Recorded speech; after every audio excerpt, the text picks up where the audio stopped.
أشهد أن لا إله إلا الله وحده لا شريك له وأشهد أن محمدا عبده ورسوله أما بعد فأعوذ بالله من الشيطان الرجيم بسم الله الرحمن الرحيم الحمد لله رب العالمين الرحمن الرحيم مالك يوم الدين إياك نعبد وإياك نستعين اهدنا الصراط المستقيم صراط الذين أنعمت عليهم غير المغضوب عليهم ولا الضالين.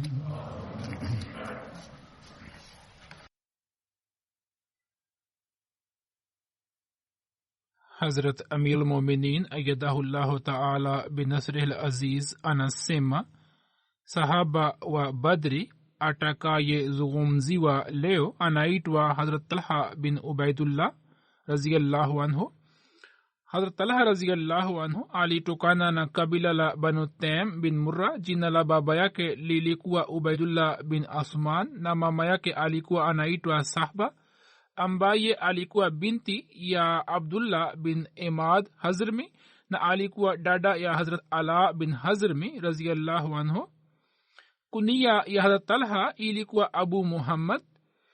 Jina la baba yake Hazrat Ala bin Hazrmi lilikuwa Abdullah bin Imad Hazrmi. Hazrat Ala alitokana na Hazrat Maut na alikuwa na ushirikiano na Harab bin Umayya. Mtume sallallahu alaihi wasallam alikuwa amemteua kuwa kiongozi wa Bahrain, naye akabaki kuwa kiongozi wa Bahrain hadi kifo chake, na kifo chake kilitokea katika mwaka wa 14 Hijria katika zama za ukhalifa wa Sayyidina Umar radhiyallahu anhu.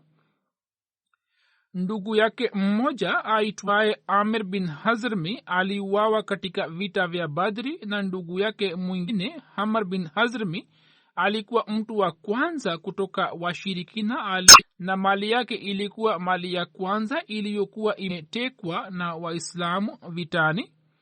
Katika kizazi chake cha 7 orodha ya kifamilia ya Talha inaenda kuungana na Murra bin Kaab, na hapo ndipo inaungana na Mtume sallallahu alaihi wasallam. Na katika kizazi cha 4 inaungana na Abu Bakar radhiyallahu anhu. Baba yake aitwaye Ubaidullah hakupata zama za Islam, lakini mama yake akapata umri mrefu na akimwamini Mtume sallallahu alaihi wasallam akapata bahati ya kuwa sahaba yake. Alikuwa amesilimu kabla ya hijra. Talha bin Ubaidullah radhiyallahu anhu hakushiriki katika vita vya Badr, lakini Mtume sallallahu alaihi wasallam alimpatia sehemu ya mali iliyotekwa vitani sababu ya kutokushiriki katika vita vya Badri. Kama ilivyoelezwa ni hii ya kuwa Mtume sallallahu alaihi wasallam alipiga hesabu kuhusu muda wa kuondoka kwa msafara wa Makuraish kutoka Syria, na akawatuma Talha bin Ubaidullah na Said bin Zaid siku 10 kabla ya kuondoka kwake ili waletee habari za msafara huo. Wote wawili wakaondoka na wakafika Hora na wakabaki kule kule hadi msafara ukapita karibu nao. Hora ni kituo kilichopo kwenye maeneo ya bahari ya Ahmar ambapo misafara iendayo Syria na Hijaz ilikuwa inapita. Kwa vyovyote vile Hazrat Talha na Hazrat Said walikuwa bado hawajarudi, ilhali Mtume sallallahu alaihi wasallam akapata kujua habari ya Makuraish, naye akawaita maswahaba zake na wakatoka nje kwa lengo la kuwasaka, lakini msafara ule ukitumia njia nyingine ya fukwe ukaondoka kwa ukasi. Habari hii imekusha elezwa hapo kabla, na watu wa msafara huo wakaendelea kutembea usiku na mchana ili waweze kuepukana na msako huo wa Waislamu. Talha bin Ubaidullah radhiyallahu anhu na Said bin Zaid wakaamua kurudi Madina ili wamfahamishe Mtume sallallahu alaihi wasallam kuhusu msafara ule. Wao walikuwa hawana habari hii ya kwamba Mtume sallallahu alaihi wasallam tayari alikuwa amekwisha ondoka kwa ajili ya vita vya Badr. Hivyo siku ile walipofika Madina ilikuwa siku ambapo Mtume sallallahu alaihi wasallam alikuwa amepigana na kikosi cha Makuraish katika uwanja wa Badri. Hivyo wote wawili wakaondoka Madina ili wamfikie Mtume sallallahu alaihi wasallam na wakakutana naye katika maeneo ya Turban. Turban ni bonde moja lililo na umbali wa maili 19 kutoka Madina na lina visima vingi vya maji matamu. Mtume sallallahu alaihi wasallam wakati wa kuelekea kwenda katika vita vya Badr alikuwa amekaa hapa kwa muda mchache. Talha na Said hawakushiriki katika vita vya Badri, lakini Mtume sallallahu alaihi wasallam akawapatia sehemu yao kutoka mali iliyotekwa vitani, na ndiyo maana wote wawili wanahesabiwa miongoni mwa maswahaba wa Badr. Talha radhiyallahu anhu alishiriki katika vita vya Uhud na vita vingine vyote. Pia wakati wa mkataba wa Hudaibia alikuwepo. Talha ni miongoni mwa wale 10 ambao katika uhai wao Mtume sallallahu alaihi wasallam alikuwa amewapatia habari njema ya kuingia peponi, na alikuwa miongoni mwa wale 8 waliotangulia kusilimu, na alikuwa miongoni mwa wale 5 waliosilimu kwa kumpitia Hazrat Bakr Siddiq radhiyallahu anhu. Pia alikuwa mjumbe mmoja kati ya wajumbe 6 wa kamati ya Shura iliyokuwa imeteuliwa na Hazrat Umar radhiyallahu anhu, na hawa ni maswahaba ambao Mtume sallallahu alaihi wasallam wakati wa kifo chake alikuwa amewarizia. Yazid bin Ruman anasimulia ya kwamba safari moja Hazrat Usman na Hazrat Talha bin Ubaidullah walikwenda nyuma ya Hazrat Zubair bin al-Awam na wakamjia Mtume sallallahu alaihi wasallam. Hapo Mtume sallallahu alaihi wasallam akawapatia ujumbe wa Islam na kuwasomea Qur'ani tukufu, na akawajulisha kuhusu haki za Uislamu, na akawaahidi kuhusu fadhila itokayo kwa Allah subhanahu wa ta'ala. Na hapo Uthman na Talha radhiyallahu anhuma wakasilimu na kumsidikisha Mtume sallallahu alaihi wasallam. Kisha Uthman radhiyallahu anhu akamwambia Mtume sallallahu alaihi wasallam akisema kuwa, ewe Mtume wa Mungu, muda si mrefu nimetoka Syria, na wakati wa kurudi kutoka Syria nilipokuwa nimekaa Maan pia ni sehemu inayopatikana kabla ya Mauta, na wakati wa vita vya Mauta Waislamu walifika hapa na kujua kuwa wanajeshi wa Roma wapatao 200,000 wamejipanga kwa ajili yao. Basi kwa siku 2 maswahaba walikuwa wamekaa hapo.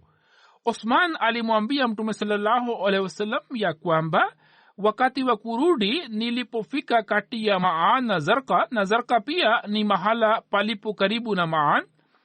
Alisema kwamba ilibidi tukae kule kwa muda. Siku moja tulipokuwa tumelala, muhitaji mmoja alitangaza kuwa, eni mliolala, amkeni kwa sababu Ahmad amekusha dhihirika katika Makka. Kisha tukaondoka na kufika Makka na tukasikiliza kuhusu madai yako. Talha bin Ubaidullah anasimulia ya kwamba mimi nilikuwepo katika soko la Busra ambao ni mji mkongwe wa Syria, na Mtume sallallahu alaihi wasallam alipokuwa amefuatana na baba yake mdogo katika safari yake ya biashara, alikuwa amekaa katika mji huo, ambapo Myahudi mmoja alikuwa anawatangazia katika hekalu yake ya kwamba muwaulize watu wa msafara ya kuwa, je, yupo mmoja wao anayetokana na watu wa haram?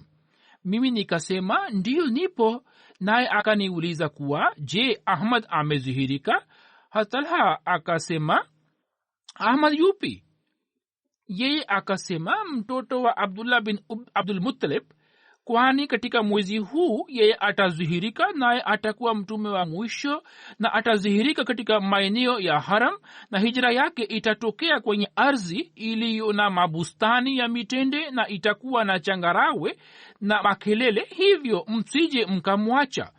Talha anasema kuwa yale yote aliyoyasema yaliingia moyoni mwangu, nami nikaondoka kwa kasi na kufika Makka. Nikawauliza watu wa Makka kama kumetokea jambo jipya. Watu wakasema, ndiyo, Muhammad bin Abdullah aliye mwaminifu. Watu wa Makka walikuwa wanamwita kwa jina la Amin.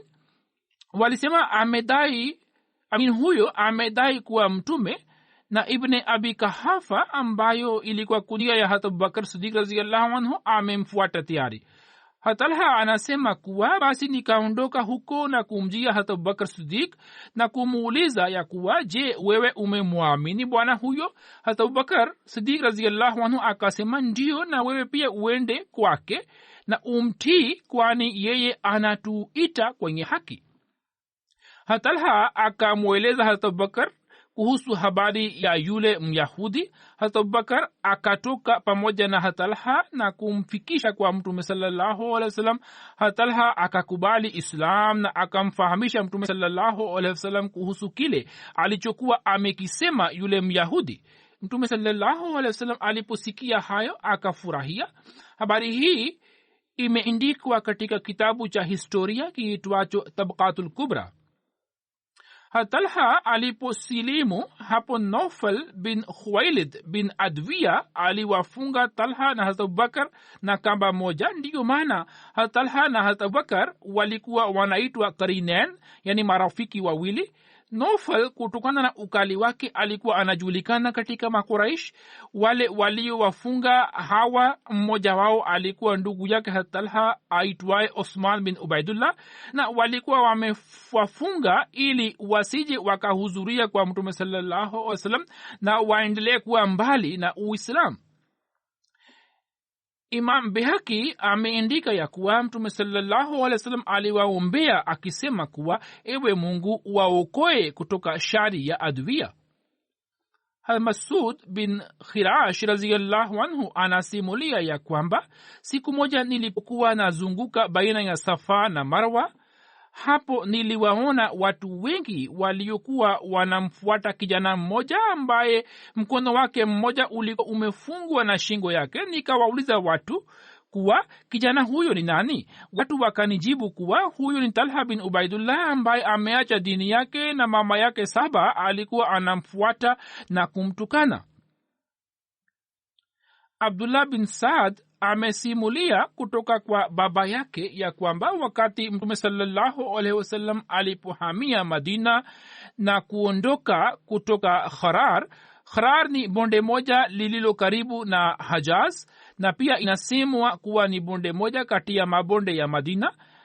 Basi wakati wa asubuhi Talha bin Ubaidullah radhiyallahu anhu akakutana naye ambaye alikuwa ametoka Syria pamoja na msafara wake, naye akawavisha Mtume sallallahu alaihi wasallam na Abu Bakr Siddiq radhiyallahu anhu mavazi ya Kisiria na kumjulisha Mtume sallallahu alaihi wasallam ya kuwa watu wa Madina wanaendelea kuwangojea kwa muda mrefu. Mtume sallallahu alaihi wasallam akaanza kusafiri kwa ukasi zaidi, na Talha akaenda Makka, na baada ya kumaliza shughuli zake akawachukua wanafamilia wa Abu Bakr Siddiq na kufika Madina.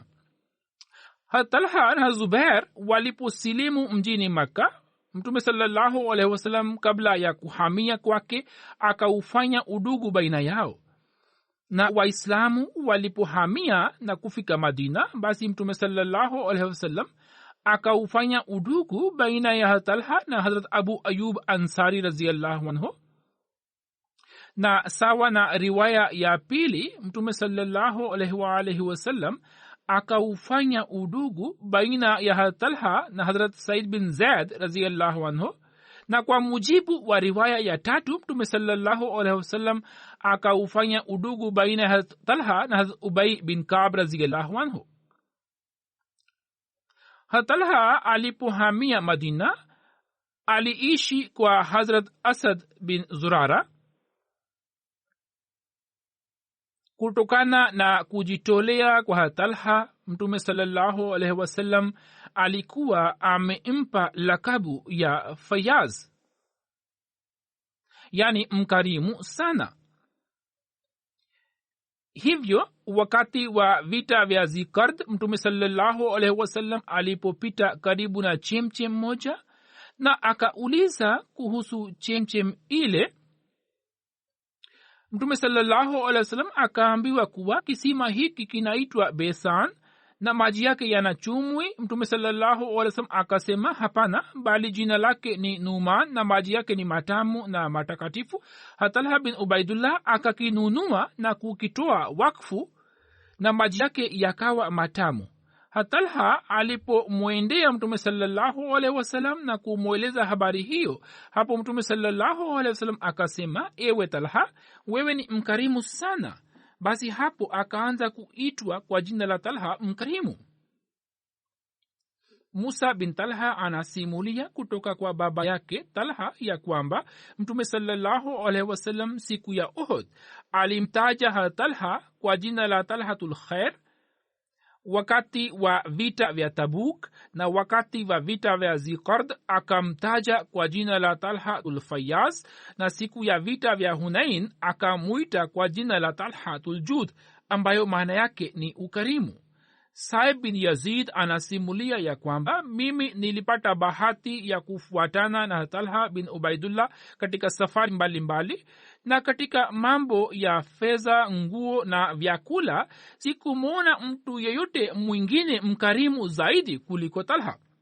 Mtukufu Mtume sallallahu alaihi wasallam katika siku ya Uhud alipokea baiati kutoka masahaba zake, pale ambapo kizwahiri Waislamu walikuwa wameshindwa kwa muda tu, lakini wakasimama kidete na bila kujali uhai wao wakaanza kumlinda Mtume sallallahu alaihi wasallam hadi baadhi yao wakauawa shahidi. Miongoni mwa wale waliofanya baiati walikuwepo Hazrat Abubakar, Hazrat Umar, Hazrat Talha, Hazrat Saad bin Hunayf na Hazrat Abu Dujana. Hazrat Talha alishiriki katika vita vya Uhud pamoja na Mtume sallallahu alaihi wasallam. Alikuwa miongoni mwa wale waliosimama kidete pamoja na Mtume sallallahu alaihi wasallam na wakafanya baiati yake juu ya mauti. Malik bin Zuhair alipomrushia Mtume sallallahu alaihi wasallam shale, hapo Talha akitumia mkono wake akausalimisha uso wa Mtume sallallahu alaihi wasallam. Shale ukaja kugonga kwenye kidole chake kidogo, na kwa sababu hiyo kidole kile kikavunjika. Alipopata mshale wa kwanza akatokwa na sauti yenye maumivu. Mtume sallallahu alaihi wasallam akasema, ikiwa ungesema bismillah basi ungeingia peponi, ilhali watu wangekuwa wamekuona. Katika historia imeandikwa hivi ya kuwa siku ile ya vita vya Uhud, mshirikina mmoja alimpiga Talha juu ya kichwa chake kwa mara mbili. Mara ya kwanza pale alipokuwa anamjia kupigana naye, na kwa mara ya pili alipokuwa anamgeukia, na kutokana na shambulizi hili damu nyingi ikamwagika. Tukio hilo limeelezwa katika riwaya moja ya kitabu cha Siratul Halbia ya kuwa Qais bin Abu Hazima anasema kuwa mimi siku ya vita vya Uhud niliona mkono wake Hazrat Talha bin Ubaidullah ambao kutokana na kumsalimisha Mtume sallallahu alaihi wasallam kutoka mishale ulikuwa umejeruhiwa vibaya.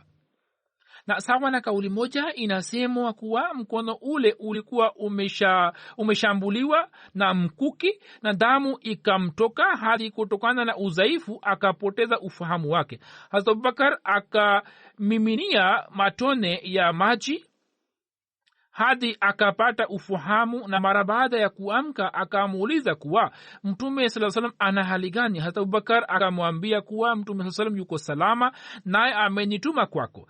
Talha akasema alhamdulillah, ya kuwa sifa zote njema zinamhusu Mwenyezi Mungu na kila msiba baada ya Mtume sallallahu alaihi wasallam ni mdogo sana. Tukio hilo la vita linapatikana katika historia hivi ya kuwa Zubair anasimulia ya kwamba siku ya Uhud Mtume sallallahu alaihi wasallam alikuwa amevaa ngao mbili. huzur alitaka apande mlima, lakini kutokana na uzito wa ngao zile na pia damu nyingi ilikuwa imemwagika kichwani mwake na kwenye uso wake, na alikuwa amezoofika sana, hivyo hakuweza kuupanda mlima ule. Mtume sallallahu alaihi wasallam alimkalisha chini Talha na kwa kuweka mguu juu yake akapanda kwenye mlima. Zubair anasema ya kuwa mimi nilimsikia Mtume sallallahu alaihi wasallam akisema kuwa Talha amejiwajibisha pepo juu yake.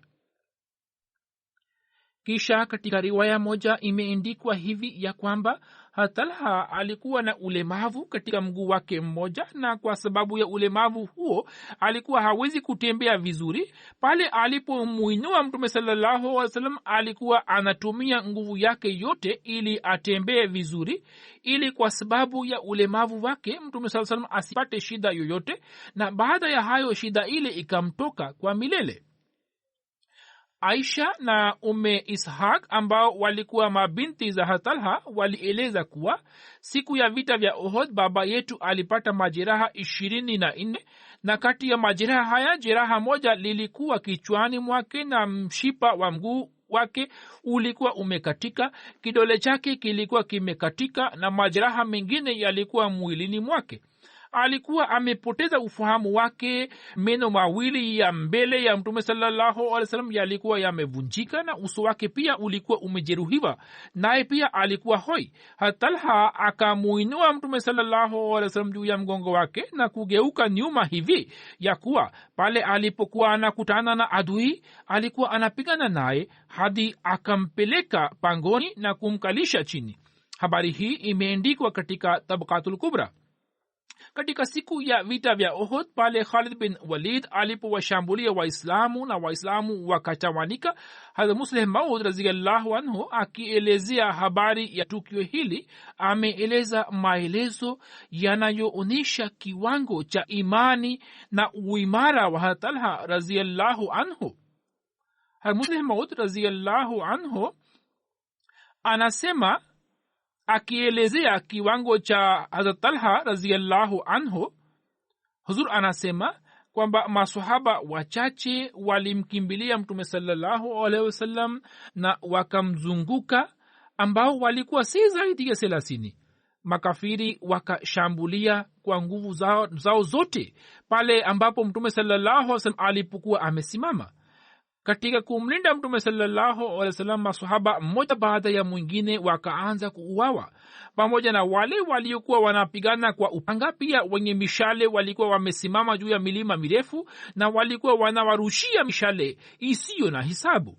Katika wakati huo Talha aliyekuwa ametokana na Quraishi na alikuwa miongoni mwa wahamiaji wa Makka, yeye kwa kuona hali hii ya kwamba maadui wameulenga uso mtukufu wa Mtume sallallahu alaihi wasallam na kumrushia mishale yote, akaweka mkono wake mbele ya uso mtukufu wa Mtume sallallahu alaihi wasallam. Kila mshale uliokuwa unakuja ulikuwa unagonga mkono wa Talha, lakini sahaba huyo mwenye imani kubwa alikuwa hatikisi mkono wake. Hivyo mishale ikaendelea kumgonga na mkono wake Talha kutokana na majeraha mengi ukakatika kabisa, na akabaki na mkono mmoja tu. Baada ya miaka mingi katika zama za ukhalifa wa 4 wa Islam, pale Waislamu walipoanza kupigana wenyewe kwa wenyewe, adui mmoja kwa lengo la kumkejeli akamwita Talha kwa jina la mlemavu. Hapo sahaba mwingine akasema kuwa huyu ni mlemavu, lakini mlemavu huyu amebarikiwa sana. Je, unajua kuwa mkono wake Talha ulikuwa umepata hali hii katika kuulinda uso mtukufu wa Mtume sallallahu alaihi wasallam? Baada ya vita vya Uhud mtu mmoja akamuuliza Talha ya kuwa mishale ilipokuwa inakujia na kugonga mkono wako, je, ulikuwa hujisikii maumivu? Na je, sauti ya uchungu ilikuwa haitoki kinywani mwako? Akasema, nilikuwa najihisi maumivu makali na ilikuwa karibu itokee sauti yangu, lakini nilikuwa sitoi sauti ili isije ikatokea hivi ya kuwa sauti yenye maumivu itoke na mkono wangu ulegee na mshale uende kwa Mtume sallallahu alaihi wasallam. Wakati wa vita vya Hamra ul Asad, mtume sallallahu alaihi wasallam alikutana na Talha bin Ubaidullah. Mtume sallallahu alaihi wasallam alisema kwake, Talha, silaha zako ziko wapi? Talha akasema kuwa zipo karibu tu. Hapo akaenda kwa haraka na akaleta silaha zake, ilhali wakati ule kulikuwa na majeraha 9 juu ya kifua chake pekee na kulikuwa na majeraha 70 juu ya mwili wake. Hazrat Talha anaeleza ya kwamba nilikuwa na wasiwasi mwingi zaidi kuhusu majeraha ya mtume sallallahu alaihi wasallam kuliko majeraha yangu. Mtume sallallahu alaihi wasallam akanijia na kuniuliza kuwa wako wapi wale maadui uliowaona? Nikamwambia kuwa niliwaona katika maeneo ya chini. Mtume sallallahu alaihi wasallam akasema hata mimi pia nilikuwa na wazo hilo hilo. Mtume sallallahu alaihi wasallam akasema, ama Makuraishi, basi watu hao hawatapata nafasi ya kufanya hivi kwa mara ya tena hadi Mwenyezi Mungu atatujalia tupate ushindi juu ya Makka. Wakati wa vita vya Tabuk, Mtume sallallahu alaihi wasallam alipata kujua kwamba baadhi ya wanafiki wameanza kujumuika katika nyumba ya Myahudi aitwaye Swailam. Nyumba yake ilikuwa karibu na eneo la Jasum, na Jasum pia inaitwa Bere Jasam, na kisima hiki kilikuwa kisima cha Abu Haisam bin Tehyan kilichokuwa kinapatikana katika njia ielekeayo Siria, na maji yake yalikuwa matamu sana. Mtume sallallahu alaihi wasallam alikuwa amekunywa maji yake.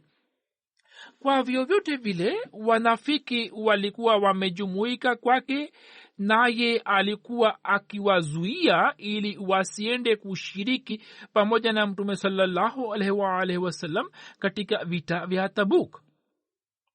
Mtume sallallahu alaihi wasallam akamtuma Talha pamoja na baadhi ya maswahaba na kuwaamrisha kuwa nyumba yake Swailim iteketezwe kwa moto. Talha akafanya hivyo. Sahak bin Khalifa akajaribu kukimbia kutoka nyuma ya nyumba, lakini mguu wake mmoja ukavunjika na wenzake wengine wakakimbia. Ali anasimulia ya kwamba masikio yangu yalikuwa yamemsikia mtume sallallahu alaihi wasallam akisema kuwa Talha na Zubair watakuwa majirani zangu huko peponi. Katika vita vya Tabuk, wale waliobaki nyuma, mmoja wao alikuwa Ka'b bin Malik radhiyallahu anhu, naye alipewa adhabu. Baada ya siku 40 pale Mwenyezi Mungu alipopokea toba yake na msamaha wake ukatangazwa, naye akaja kwa mtume sallallahu alaihi wasallam msikitini. Talha akasonga mbele na kumsalimia Ka'b na akampongeza. Hakuna mwingine aliyekuwa amesimama kutoka majlis ile isipokuwa Talha. Ka'b alikuwa anasema kuwa mimi siwezi kusahau hisani hii ya Talha. Hazrat Said bin Zaid anasimulia ya kwamba wapo watu 9 ambao naweza kutoa shahada ya kwamba wao ni watu wa peponi, na ikiwa nitoe shahada hiyo hiyo kuhusu mtu wa 10, basi nitakuwa si mwenye kukosa. Yeye akaulizwa kuwa kivipi hiyo inawezekana, naye akasema kuwa sisi tulikuwa juu ya mlima wa Hira pamoja na mtume sallallahu alaihi wasallam. Hapo mlima ule ulianza kutikisika. Mtume sallallahu alaihi wasallam akasema, ewe Hira, utulie tu, kwa yakini hakuna mwingine aliye juu yako isipokuwa nabii na siddiq na shahidi. Tukamuuliza mtume sallallahu alaihi wasallam kuwa watu hao ni wepi? Mtume sallallahu alaihi wasallam akasema, hao ni Abubakar, Umar, Asman, Ali, Talha, Zubair, Saad na Abdurrahman bin Auf. Said bin Zaid akaulizwa kuwa yule wa 10 ni nani? Akanyamara kidogo, kisha akasema kuwa yule wa 10 ni mimi, yani Hazrat Said mwenyewe. Hazrat Said bin Jubair anasimulia ya kwamba Hazrat Abubakar, Hazrat Umar, Hazrat Uthman, Hazrat Ali, Hazrat Talha, Hazrat Zubair, Hazrat Saad, Hazrat Abdurrahman na Said bin Zaid walikuwa na cheo kikubwa kiasi hiki ya kuwa katika uwanja wa vita walikuwa wanapigana vita mbele ya mtume sallallahu alaihi wasallam, na katika sala walikuwa wanasimama nyuma yake. Imesimuliwa na Jabir bin Abdullah radhiyallahu anhu ya kwamba mtume sallallahu alaihi wasallam alisema, mtu ambaye anatamani kumwona shahidi akiwa hai, yeye amwone Talha bin Ubaidullah. Musa bin Talha na Hazrat Isa bin Talha wanasimulia kutoka kwa baba yao Hazrat Talha bin Ubaidullah ya kwamba maswahaba wa Mtume sallallahu alaihi wasallam walikuwa wakisema kuwa bedui mmoja alimjia Mtume sallallahu alaihi wasallam na kumuuliza ya kuwa maneno yasemayo kuwa man qaza nahbahu, yani yule aliyetimiza nadhiri yake, muradi wake ni nani? Bedui alipomuuliza Mtume sallallahu alaihi wasallam, Mtume sallallahu alaihi wasallam hakumjibu. Akamuuliza tena, Mtume sallallahu alaihi wasallam hakumjibu. Kisha akamuuliza, Mtume sallallahu alaihi wasallam hakumjibu. Kisha Hazrat Talha anasema ya kwamba mimi nilitoka kutoka mlango wa msikiti na kuja mbele ya Mtume sallallahu alaihi wasallam. Nilikuwa nimevaa mavazi yenye rangi ya kijani.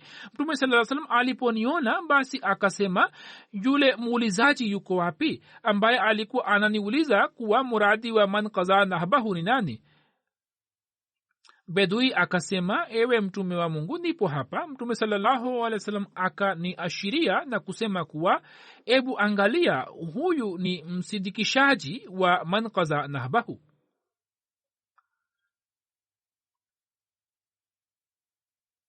Abdurrahman bin Osman anasema, safari moja tulikuwa pamoja na Talha bin Ubaidullah radhiyallahu anhu. Tulikuwa tumefunga ahram. Mtu mmoja akatuletea ndege mmoja kama zawadi. Talha radhiyallahu anhu alikuwa amelala. Baadhi yetu wakala kutoka nyama yake na wengine hawakula. Talha radhiyallahu anhu alipoamka, basi akaafikiana na wale waliokuwa wamekila chochote na kusema kuwa hata sisi katika uwepo wa Mtume sallallahu alaihi wasallam tulikuwa tumekula kutoka windo la mtu mwingine. Mtumwa mmoja aliyekuwa ameachwa na Hazrat Umar aitwaye Aslam anasimulia ya kwamba Hazrat Umar alimuona Hazrat Talha radhiyallahu anhu akivaa mavazi yaliyokuwa yamepakwa na udongo mwekundu, ilhali yeye alikuwa katika hali ya ihram. Hazrat Umar akamuuliza, ewe Talha, kwa nini rangi imepakwa juu ya mavazi yako? naye akasema kuwa ewe Amirul Mu'minin, nimeyapaka kwenye udongo. Hazrat Umar akasema, eni jumuiya ya maswahaba, nyinyi ni maimamu, hivyo watu watawafuateni. Ikiwa mtu asiye na akili ataona mavazi haya juu ya mwili wako, basi atasema kuwa Talha anavaa mavazi yenye rangi ilhali yupo katika hali ya ihram. Yani ataleta upingamizi ya kuwa badala ya kuvaa mavazi meupe umevaa mavazi yenye rangi hata kama umepaka rangi ya udongo. Katika riwaya nyingine maneno haya yameongezwa kuwa Hazrat Umar akasema kuwa wanaofunga ihram mavazi mazuri kwa ajili yao ni mavazi meupe, hivyo msiwachanganye watu. Imesimuliwa na Hasan radhiyallahu anhu ya kwamba Hazrat Talha bin Ubaidullah alimuuzia Uthman bin Affan radhiyallahu anhu shamba lake kwa dirhamu 700,000. Hat Osman akampatia fedha yake. Hat Talha alipoleta fedha hii nyumbani kwake, naye akasema kuwa ikiwa yupo mtu atakayelala usiku ilhali fedha hii iwe nyumbani kwake, basi hatujui mtu wa namna hii atateremshiwa amri ya aina gani na Allah Taala. Hivyo Talha akapitisha usiku ule katika hali hii ya kuwa wajumbe wake wakaendelea kuzunguka katika mitaa ya Madina ili waweze kuwagawia wenye mahitajio. Hadi asubuhi ilipotokea, fedha hiyo yote ilikuwa imekwisha. Ibn Jarir anasimulia ya kwamba Talha radhiyallahu anhu alikutana na Uthman radhiyallahu anhu. Uthman radhiyallahu anhu alikuwa akitoka nje ya msikiti. Talha akamwambia kuwa nilikuwa nadaiwa fedha yako dirhamu 50,000, sasa nimeipata, hivyo umtume mtu ili aje kuchukua hela hiyo. Hapo Uthman radhiyallahu anhu akamwambia akisema ya kwamba kutokana na upendo wako hela hii nimekupa kama zawadi. Hazrat Talha aliuawa shahidi katika vita vya Jamal, na ipo riwaya moja inayosema ya kwamba Qais bin Abu Hazim anaeleza kuwa siku ya vita vya Jamal, Marwan bin Hakam alimrushia Hazrat Talha radhiyallahu anhu mshale uliolenga kwenye mguu wake na damu ikaanza kutoka mshipa wake. alipokuwa anaushika kwa mkono wake damu ilikuwa inasimama, na alipokuwa anauacha damu ilikuwa inaanza kumwagika tena. Talha akasema kuwa nasema kwa kuapa kwa Mwenyezi Mungu ya kuwa bado hatujapokea mishale ya watu hawa. Kisha akasema acheni wazi majeraha yangu, kwani mshale huo umetumwa na Allah.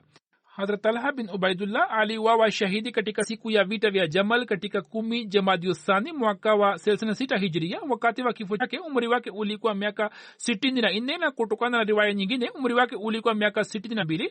Said bin Musayyab anasimulia kuwa mtu mmoja alikuwa anasema mabaya kuhusu Hazrat Talha, Hazrat Ali na Hazrat Zubair. Hazrat Saad bin Malik na Hazrat Saad bin Abi Waqas alimzuia kwamba asifanye hivi na kusema kuwa usiseme mabaya kuhusu ndugu zangu, lakini yeye akaendelea kufanya hivyo. Saad akasimama na kusali raka 2 ya sala na akafanya maombi akisema kuwa ewe Mwenyezi Mungu, mambo anayoyasema bwana huyo ikiwa yanakuchukiza, basi umteremshie balaa lolote mbele ya macho yangu na umfanye awe somo kwa wengine. Basi mtu huyo alipotoka nje akakabiliana na ngamia mmoja ambaye alikuwa anakuja kwa kasi akiwapiga watu. Ngamia yule akamkamata mtu huyo katika maeneo ya changarawe na kumweka kati ya kifua chake na ardhi na akamkanyaga chini na kumaliza kabisa. Msimuliaji anasema kuwa mimi niliwaona watu waliokuwa wanakwenda nyuma ya Saad wakisema kuwa ewe Abu Ishaq, ubarikiwe, maombi yako yamepokelewa. Ali bin Zaid anasimulia kutoka kwa baba yake kuwa mtu mmoja alimwona Talha katika ndoto yake.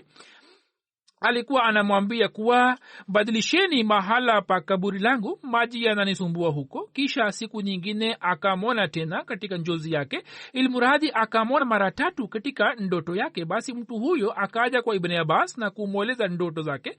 Watu walipoenda kuona kaburi lake waliona sehemu ya kaburi lake iliyokuwa ipo karibu na ardhi kutokana na maji ilikuwa imepata rangi ya kijani. Basi watu wakamtoa Talha kutoka kaburi lile na kumzika katika sehemu nyingine. Msimuliaji alikuwa anasema kuwa inaonekana ya kwamba hata saa hizi naona ile kafur iliyokuwa imewekwa katika macho yake mawili, rangi yake ilikuwa haikubadilika hata kidogo, isipokuwa nywele zake kidogo zilikuwa zimebadilika, yani zilikuwa zimeacha sehemu zao. Watu wakanunua nyumba moja kati ya nyumba ya Hazrat Abu Bakra kwa dirhamu 10,000 na wakamzika Talha katika nyumba ile. Talha alikuwa anapata mazao kutoka mashamba yake ya Iraq yaliyokuwa na thamani ya 400,000 au 500,000 dinari, pia kutoka maeneo ya Sara ambayo yalikuwa maeneo yenye milima yaliyokuwa yameenea kutoka kaskazini kuelekea kusini mwa Uarabuni, pia yalikuwa yanaitwa Jablus Sara. Alikuwa anapata mazao yenye thamani ya 10,000 dinari. Pia alikuwa anapata mazao kutoka mashamba yake mengine. Alikuwa anamsaidia kila mnyonge wa Banu Taym, na alikuwa anawasaidia wajane wao ili waolewe tena, na alikuwa anawapatia watumishi ili wawasaidie katika hali yao ngumu, na alikuwa anawalipia mikopo yao. Na kila mwaka alipokuwa anapata kipato kutoka mazao yake, dirhamu 10,000 alikuwa anamtumia kwa Bi Aisha radhiyallahu anha. Muawiya alimuuliza Musa bin Talha ya kuwa Abu Muhammad yani Talha bin Ubaidullah ameacha mali kiasi gani? Yeye akasema kuwa 2,200,000 na 200,000 dirhamu na 200,000 dinari, na kipato chake chote kilikuwa kimetokana na mazao yake alichokuwa anakipata kutoka mashamba mbalimbali. Aliwawa shahidi katika vita vya Jamal. Kama nisemavyo, maelezo ya vita vya Jamal nitayaeleza katika hutuba zijazo, kwani vita hii inatakiwa ielezwe tofauti ili maswali yanayoibuka vichwani vyetu vipate kujibiwa. Mungu akijalia nitaeleza katika siku za usoni. Sasa kama nisemavyo katika hutuba yangu iliyopita, mlipuko wa virusi vya korona umezuka siku hizi. Muchukue tahadhari kwa ajili ya kuepukana nao, na mnapokuja msikitini muje mukiwa na hadhari. Kama mna homa au mwili unaumwa, basi msiende kwenye maeneo yaliyo na mikusanyiko. nyinyi wenyewe mujiepushe nao na pia muwaambie wengine ili nao pia waepukane nao, na mufanye maombi mengi ili Mwenyezi Mungu aisalimishe dunia hii kutoka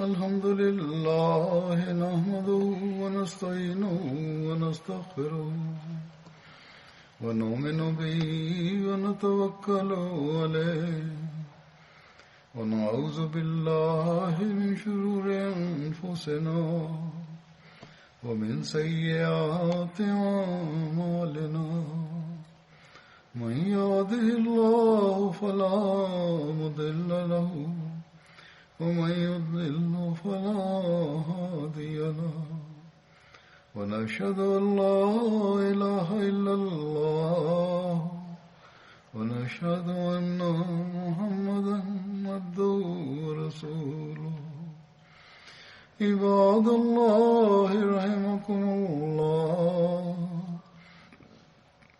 إن الله يأمر بالعدل والإحسان وإيتاء ذي القربى وينهى عن الفحشاء والمنكر والبغي يعظكم لعلكم تذكرون اذكروا الله يذكركم وادعوه يستجب لكم ولذكر الله أكبر.